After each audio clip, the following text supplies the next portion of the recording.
नमस्कार, स्वागत है आपका हमारे YouTube चैनल पर। भगवान शिव ने माता पार्वती को बताया कि बैसाख माह का इतना महत्व क्यों है तथा इसमें स्नान करने से क्या फल प्राप्त होता है।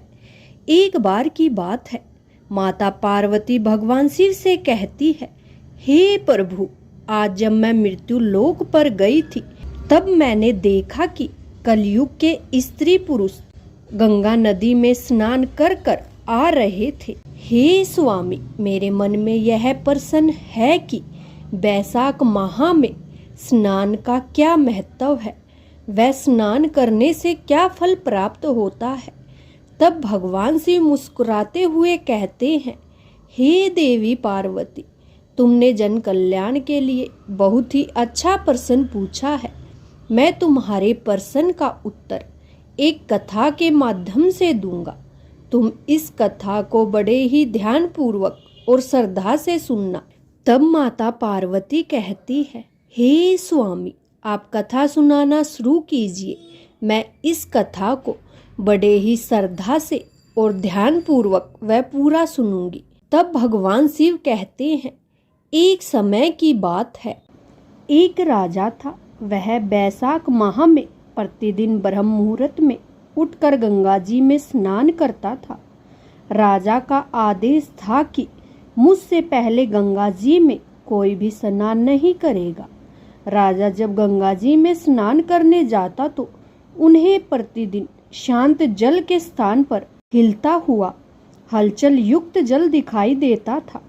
तो राजा को संदेह होता था कि निश्चय ही मुझसे पहले कोई प्रतिदिन गंगा जी में स्नान करता है।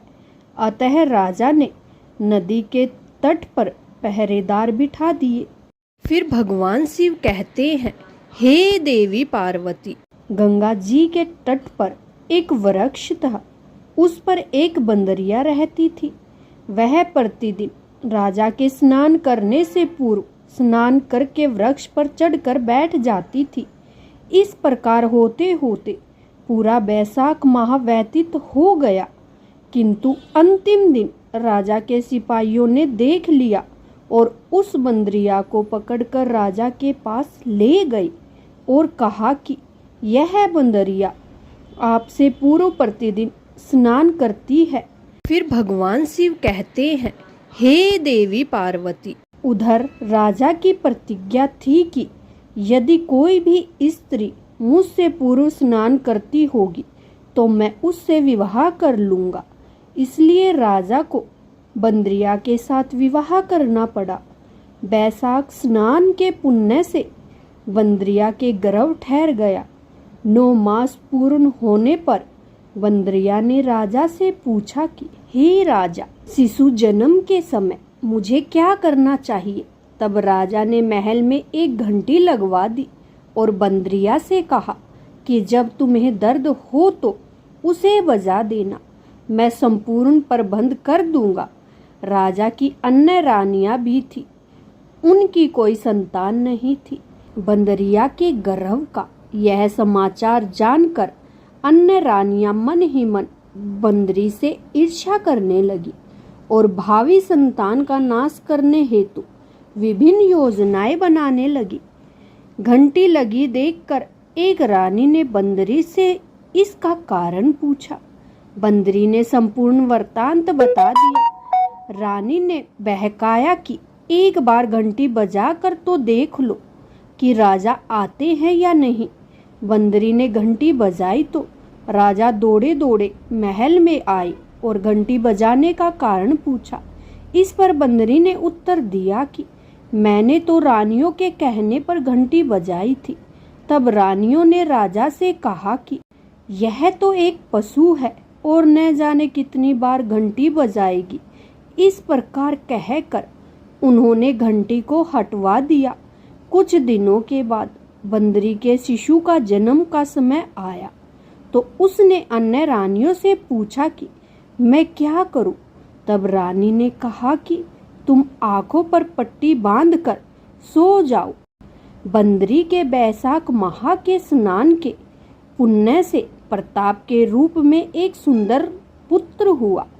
शिशु के जन्म होते ही उनके रोने से पूर्व ही रानियों ने उसे एक टोकरी में रखकर दासी को दे दिया और आदेश दिया कि इसे नदी में बहा कर आओ, और उस शिशु के स्थान पर एक पत्थर रख दिया। राजा को भी कहलवा दिया कि बंदरी ने एक पत्थर को जन्म दिया है। राजा ने यह बात सुनी तो राजा ने भी संतोष कर लिया कि जब दूसरी रानियों के संतान नहीं है तो यह तो एक बंदरी है, इसके क्या संतान होगी। उधर दासी ने उस सुंदर शिशु को नदी में न बहाकर कुम्हार के खंडदंड में रख दिया। दूसरे दिन कुम्हार और कुम्हारी खंडदंड में आए तो वहां एक सुंदर शिशु को रोते हुए देखा। कुम्हार और वह कुम्हारी निसंतान थे। उन्होंने उस शिशु को अपने लिए भेजी गई भगवान की भेंट माना और बड़े प्रेम पूर्वक उस शिशु का पालन पोषण करने लगे। कुछ समय बाद वह बालक थोड़ा बड़ा हुआ तो उस बालक को पता चला कि वह रानी बंदरी का पुत्र है, जिसको रानियों ने मरवाना चाहा था। एक दिन वह बालक कुम्हार के बनाए हुए मिट्टी के हाथी घोड़े लेकर पनघट पर जा बैठा और दासियों को देखकर कहने लगा कि आओ रे मेरे मिट्टी के हाथी घोड़े, पानी पी लो। जब दासियों ने यह बात सुनी तो वह हंसने लगी और बोली, अरे मूर्ख बालक, कभी मिट्टी के हाथी घोड़े पानी पीते हैं क्या?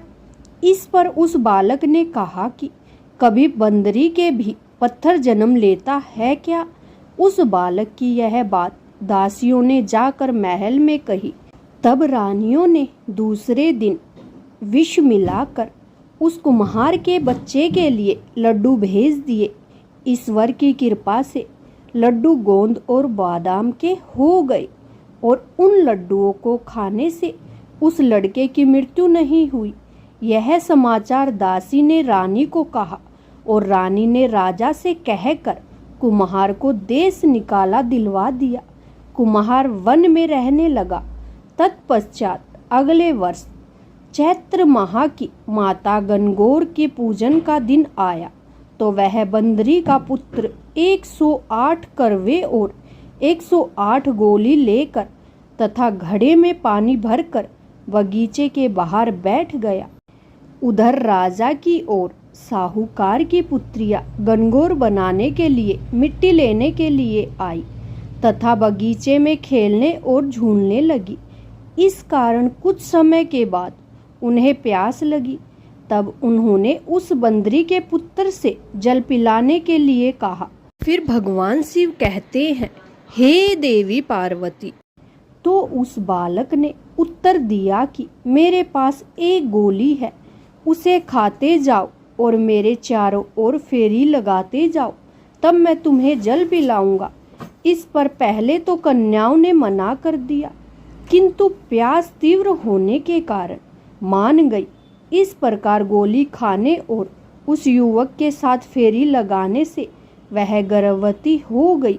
बाद में जब उनके माता पिता को यह ज्ञात हुआ तो वह भी कुम्हार के पास आए और संपूर्ण वृत्तांत सुनाया तथा कहा कि तेरे पुत्र ने हमारी कन्याओं से विवाह किया है, अब तुम्हें इन्हें अपने पास रखना होगा। तब कुम्हार ने निर्धन होने के कारण असमर्थता व्यक्त की।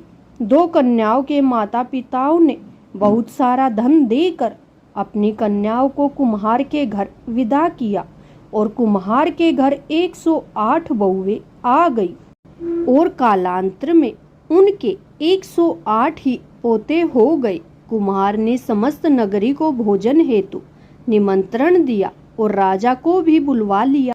राजा के यहाँ से रानी बंदरी के अतिरिक्त सब भोजन हेतु पधारे। तब राजकुमार राजा की आज्ञा लेकर बंदरी को लेने रथ पालकी लेकर गया और फिर लाकर उसे सबसे ऊंचे श्रवण आसन पर बैठा दिया। राजकुमार ने अपनी सभी पत्नियों को समझा दिया था कि बंदरी मुझे जन्म देने वाली माता है। एक एक बहू रानी की बंदरी के चरण स्पर्श करती गई और एक एक सोने का सिक्का और पोते को गोदी में देती गई। जब राजा और अन्य रानियों ने यह सब देखा तो कुम्हार के पुत्र से इसका कारण पूछा। रानियों को तो संदेह होने लगा कि यह अवश्य ही बंदरी का पुत्र है। फिर भगवान शिव कहते हैं, हे देवी पार्वती। इसलिए सभी रानियां उठकर राजा से कहने लगी कि कुम्हार ने तो हमारा अपमान किया है और बंदरी का सम्मान किया है, अतः हम लौट कर जा रही हैं। इधर राजा को पुत्र के जन्म का संपूर्ण रहस्य ज्ञात हो गया था, इसलिए उन्होंने रानियों को देश निकाला दिया और अपने सभी पुत्र वधू एवं पौत्रों को लेकर महल में आया और राजकुमार का राजतिलक हुआ। कुम्हार कुम्हारिन को राजकुमार ने महल में रहने के लिए निवेदन किया, किंतु वह नहीं माने। तब राजा ने उन्हें ढेर सारा धन दिया। फिर भगवान शिव कहते हैं, हे देवी पार्वती, बैसाख स्नान का इतना महत्व है तो सबको बैसाख स्नान करना चाहिए। बंदरी ने बैसाख स्नान किया तो उसे राजा का राज्य, पुत्र बहुएं आदि प्राप्त हुई। ईश्वर जैसे बंदरी को पुण्य मिला, इस प्रकार हमें भी पुण्य देना। अर्थात बैसाख स्नान करने का बहुत ही महत्व है। आपको हमारी यह वीडियो कैसी लगी कमेंट में लिखकर बताएं। वीडियो को लाइक कीजिए और शेयर कीजिए। यदि चैनल पर नए हो तो चैनल को सब्सक्राइब कीजिए। वीडियो देखने के लिए आपका बहुत बहुत धन्यवाद।